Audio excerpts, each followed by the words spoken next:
अपना काम खुद करना चाहिए, क्योंकि किसी दूसरे इंसान को अगर आप काम दे रहे हों जो आपके लिए काफ़ी ज़रूरी है और उसे न करने से आपका नुकसान हो सकता है, तो ये आपकी सबसे बड़ी गलती हो सकती है।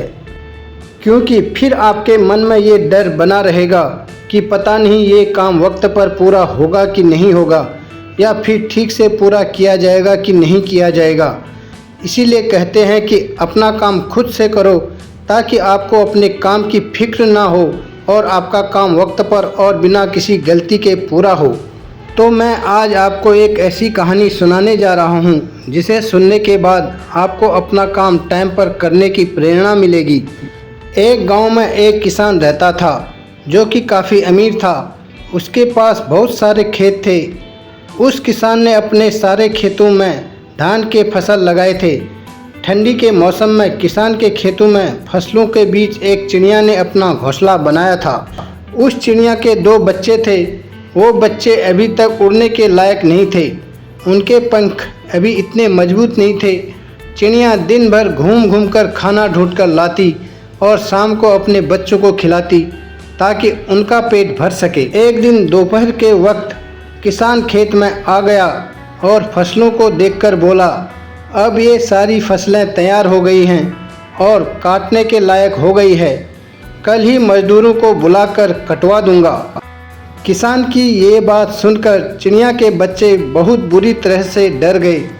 शाम को जब चिड़िया बच्चों के लिए खाना लेकर आई, तब उसने देखा कि बच्चे बहुत डरे हुए हैं। चिड़िया ने बच्चों को गले लगाया और पूछा, क्या हुआ, तुम इतने डरे हुए क्यों हो?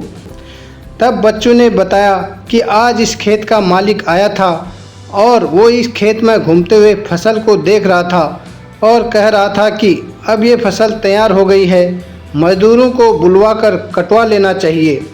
बच्चों ने चिड़िया से कहा, माँ, हम अभी उड़ने के लायक नहीं हैं। अगर यह फसल कट गई तो हमारा क्या होगा?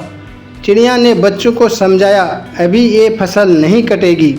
5 दिन बीत गए। 7वें दिन मालिक फिर आया और कहने लगा, फसल तैयार हो चुकी है। कोई मजदूर फसल काटने के लिए तैयार नहीं है, सब बहाने बना रहे हैं। कोई बात नहीं, कल अपने भाइयों को लेकर आऊँगा और फसल कटाऊँगा। उसी शाम जब चिड़िया खाना लेकर आई, तब बच्चों ने किसान की कही हुई सारी बातें चिड़िया को बताई। चिड़िया ने इस बार कहा, घबराने की कोई ज़रूरत नहीं, अभी ये फसल नहीं कटेगी। 4 दिन बीत गए। फिर 5वें दिन जब चिड़िया खाना लेकर आई, तब बच्चों ने उसे बताया कि आज फिर किसान आया था और कह रहा था कि भाई लोग रोज़ मेरी बात को कल कल पर टाल रहे हैं। फसल अब बिल्कुल तैयार हो चुकी है, अगर अभी नहीं कटी तो ख़राब हो जाएगी। एक काम करता हूँ, मैं ही कल से कटाई का काम शुरू कर देता हूँ। चिड़िया ने जैसे ही बच्चों की इतनी बात सुनी, तो वैसे ही चिड़िया ने कहा, अब हमारा यहाँ रुकना ठीक नहीं है, हमें तुरंत ही रहने के लिए कोई दूसरी जगह ढूंढनी होगी। बच्चों ने अपनी माँ से पूछा, माँ, वो किसान इतने बड़े खेत की फसलें अकेले कैसे काटेगा? उसके साथ तो कोई मजदूर भी नहीं है और उनके भाई भी उनकी मदद नहीं कर रहे हैं, फिर हमें डरने की क्या ज़रूरत है? बच्चों की ये बात सुनकर चिड़िया ने कहा, बच्चों, यहाँ हमें एक सीख मिलती है। अब तक वो किसान दूसरों के भरोसे था, लेकिन अब उसने खुद पर भरोसा किया है और ये फैसला ले लिया है कि वो अपना काम करेगा। और जो लोग अपना काम खुद से करना जानते हैं, उनके काम हर हाल में पूरे होते हैं। जो खुद पर भरोसा करते हैं, उन्हीं के काम वक्त पर पूरे होते हैं। इसलिए अपना काम खुद से ही करना चाहिए। और तुम्हारे पंख भी अब मजबूत हो चुके हैं, तुम भी अब उड़ सकते हो। यह कहकर चिड़िया अपने बच्चों के साथ उड़ गई। तो दोस्तों, ये थी हमारी आज की प्रेरणादायक कहानी। ऐसी ही और कहानियों को सुनने के लिए हमारे चैनल को सब्सक्राइब करें। और अगर ये कहानी आपको पसंद आई हो तो लाइक करें, कमेंट करें और अपने दोस्तों के साथ शेयर करें। Thank you.